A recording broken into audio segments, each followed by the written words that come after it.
Hola, soy el Dr. Joe Dispenza. Estudié bioquímica en la Universidad Rutgers y luego obtuve mi título en la Universidad Life, cerca de Atlanta, Georgia. En los últimos 7 años me ha interesado mucho el estudio de la remisión espontánea de enfermedades. En otras palabras, casos de personas diagnosticadas de afecciones como cáncer, diabetes o raros trastornos genéticos para los cuales la medicina no tenía cura. Estudié a gente con trastornos cardiovasculares como taquicardia o arritmia, hipertensión, a gente que tenía elevados niveles de colesterol, enfisema, problemas endocrinos como trastornos tiroideos, y me interesaba saber si existían factores en común entre estas personas. Y descubrí que todas las personas que experimentaban una remisión espontánea tenían 4 cosas en común. La primera era que cada persona aceptaba y creía que había una inteligencia divina que controlaba su cuerpo. Puede que algunos le llamen inteligencia espiritual y otros digan que es una mente superior o una mente más profunda, pero todos aceptaban que había una inteligencia mucho más grande que ellos. Aunque a esta inteligencia mística la llamamos inteligencia espiritual, en realidad no tiene nada de mística. Es la misma inteligencia que hace que tu corazón lata en este momento. Tu corazón bombea 7,5 litros de sangre por minuto, más de 378 litros de sangre por hora, late 100.000 veces al día, 40 millones de veces al año y más de 3.000 millones de veces en una vida. Bombea constantemente sin que tengamos que pensar en ello conscientemente. Si consideramos eso, hay un orden, hay una inteligencia que nos da vida, que mantiene el latido de nuestro corazón. Es la misma inteligencia que digiere nuestra comida, que la descompone en gases y nutrientes y la organiza para reparar el cuerpo. Todo ello sucede sin que lo pensemos conscientemente. Y estas personas empezaron a entender que había una inteligencia a cargo de su cuerpo que era superior a ellos, que realmente sabía más que ellos. Y que si conseguían conectarse con esta inteligencia, quizás se encargaría de curarlos. Cada segundo perdemos 10 millones de células. Y en el segundo siguiente producimos otros 10 millones de células. Nosotros no pensamos en hacerlo. Tú y yo somos seres con libre albedrío. Pero hay un orden, una inteligencia que lo hace por nosotros. Cada célula del cuerpo, de los 100 billones de células del cuerpo físico, cada célula experimenta 100.000 reacciones químicas por segundo. Si eso lo multiplicamos por los 10 billones de células, podemos ver que hay cierta inteligencia que nos da constantemente vida. Ahora, lo interesante de esta inteligencia es que tiene una voluntad independiente de nuestra voluntad. Nos da vida constante y sistemáticamente. Su voluntad trasciende nuestra voluntad. Su mente trasciende nuestra mente.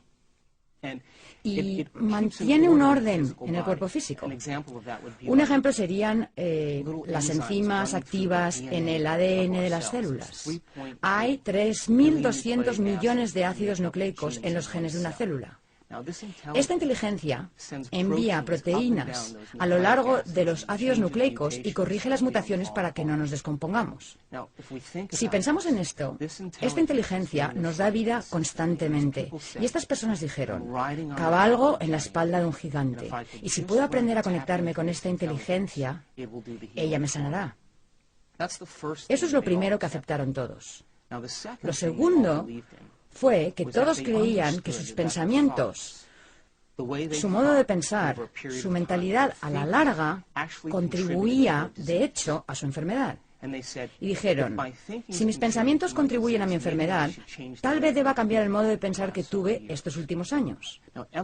Cada vez que pensamos, fabricamos una sustancia química.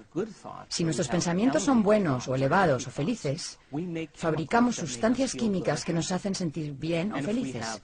Y si nuestros pensamientos son negativos o malos o de inseguridad, fabricamos sustancias químicas que nos hacen sentir exactamente como pensamos. Cada sustancia que se libera en el cerebro es literalmente un mensaje que alimenta al cuerpo físico. Y ahora el cuerpo empieza a sentir como piensa. Cuando empezamos a sentir como pensamos, sucede algo asombroso. El cerebro, que está en comunicación constante con el cuerpo, consulta con el cuerpo y empieza a pensar de la manera en que sentimos, lo que a su vez fabrica más sustancias químicas que nos permiten sentirnos como pensamos y pensar como sentimos.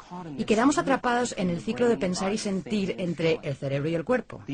La consecuencia indirecta final de esto es que creamos un estado de ser, y ese estado de ser se convierte en nuestro modo de pensar. En otras palabras, los sentimientos se convierten en nuestro modo de pensar. Y cuando los sentimientos se convierten en nuestro modo de pensar, estamos atrapados en un ciclo donde el cuerpo literalmente piensa por nosotros.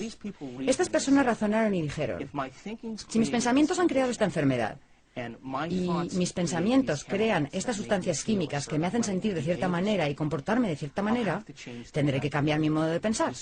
Entonces se propusieron interrumpir el proceso. Eso era lo segundo que tenían en común.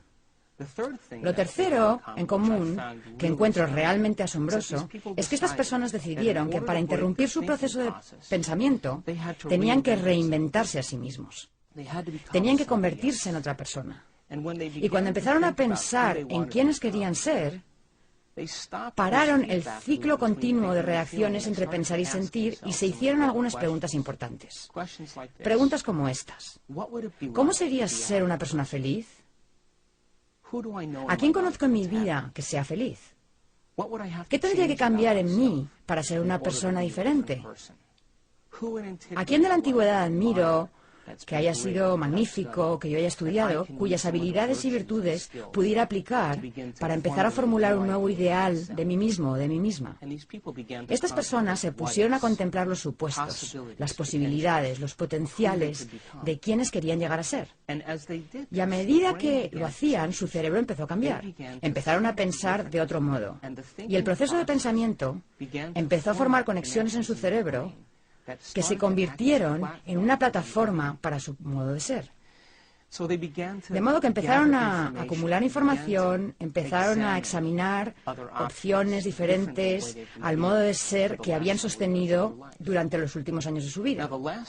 Lo último que tenían en común, la cuarta cosa, es que cuando estas personas se reinventaron a sí mismas, pasaban largos ratos sin tener noción del tiempo y del espacio. En otras palabras, se hallaban tan absortas en lo que estaban pensando, tan sumidas en su metamorfosis, que cuando abrían los ojos, o encendían la luz de la habitación, o se destapaban los ojos, les había parecido 5 minutos, pero había pasado 1 hora y media o 2 horas.